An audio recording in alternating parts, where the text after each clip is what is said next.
Well, good morning, everybody. I hope you've all had a really good weekend and are ready for a new week of learning.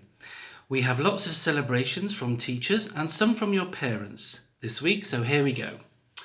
First, in Miss Gibbs' class, a celebration for Jasmine's writing from Tuesday's lesson. Children watched a short clip and then had to write in character. And Jasmine's done some amazing writing. Well done, Jasmine.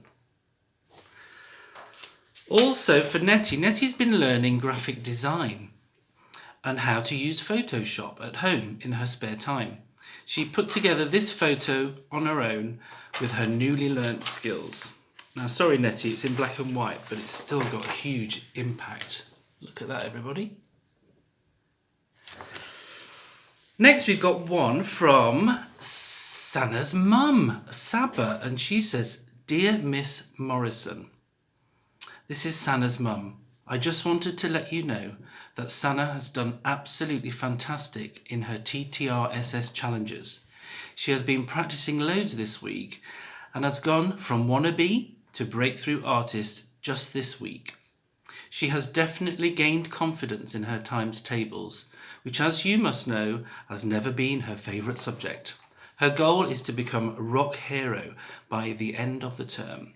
I think she should definitely get a mention in Mr. Palmer's celebration assembly. I agree. Well done, Sana."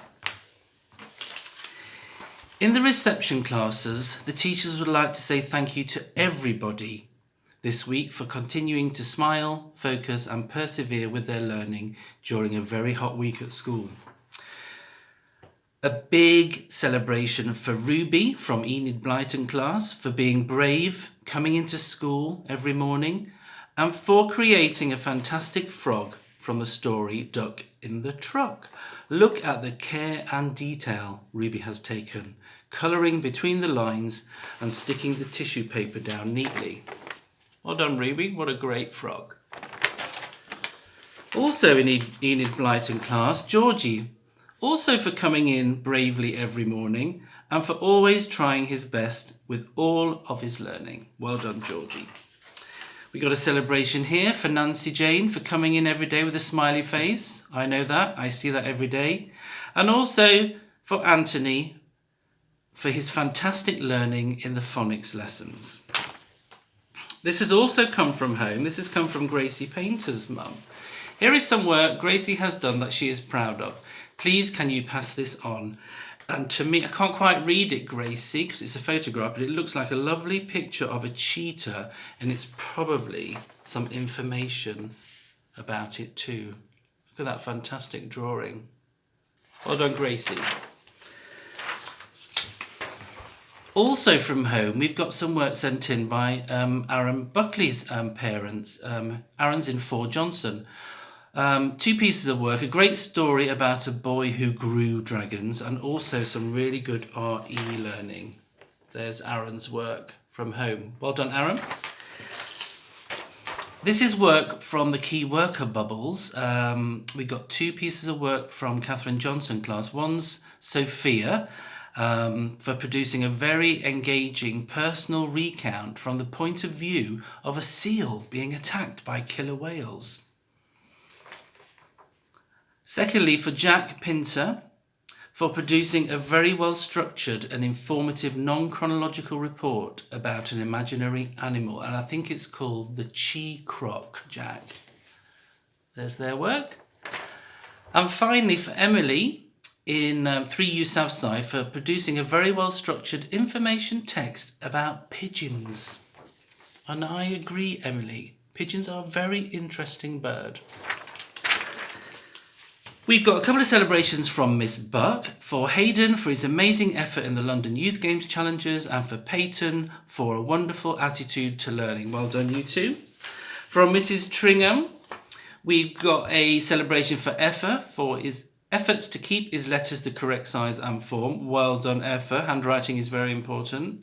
And for Ravi for his pirate story, which was full of descriptive details and well-chosen words. Well done.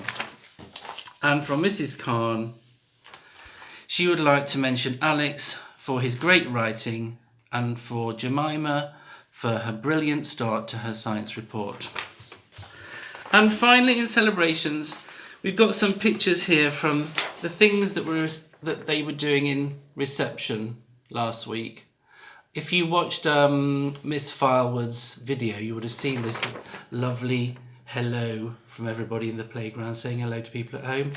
And my favourite thing from last week was the reception children utilising their resource trays, which normally have their stationery in them, putting water in them, cold water, and putting their feet in the cold water to cool off. What a great idea. Well done, everybody. Now, as you know, last week I started talking about the inspirational people who our classes are named after. I spoke to you about Nelson Mandela and Tanni Grey Thompson. This week I'm going to talk to you about Julia Donaldson and Martin Luther King. Julia Donaldson is a person we have named one of our reception classes after. Julia is quite a famous author, and she has written many, many books that you will all know. Room on the Broom, The Snail and the Whale, Monkey Puzzle, and many more. Perhaps her most famous book, which has also been turned into a TV film, is The Gruffalo. We have all enjoyed reading these books, but Julia Donaldson has used her success to do other things as well. When she was appointed the Children's Laureate in 2011, she used this opportunity to throw herself wholeheartedly into her love of acting and singing, as she set out to encourage children to perform poetry, plays, and dramatise readings to generate a love of books and reading. In collaboration with other writers, she created a series of plays to read for 6 characters to be performed in the classroom, an anthology of poems to perform by groups of children, and an interactive website which gives guidance on how to select picture books that can easily be turned into classroom plays. As part of her role, Julia also took her passion to inspire children to read into the political arena. Faced with imminent cuts and closures, she campaigned on behalf of local libraries, writing articles and meeting ministers. With her husband Malcolm, she embarked on a 6-week tour of UK libraries to celebrate their service to the community and generate publicity for those facing cutbacks. Also, in 2011, Julia won the Nason Award for an outstanding special educational needs resource called Running on the Cracks, which was a sympathetic and inclusive portrait of Mary, who, having befriended Leo, suffers a severe relapse in her bipolar condition. This poignant portrayal was based on the experiences of her own son, Hamish. This is why Julia Donaldson is an inspirational person, not just because she is a successful author, but because she has used that success to help other people. The second person I'm going to talk to you about today is Martin Luther King Jr. Martin Luther King Jr. was a civil rights activist in the 1950s and 1960s. He led non-violent protests to fight the rights of all people, including African Americans. He hoped that America and the world could become a colour-blind society where race would not impact a person's civil rights. He was so smart that he actually skipped 2 grades in school.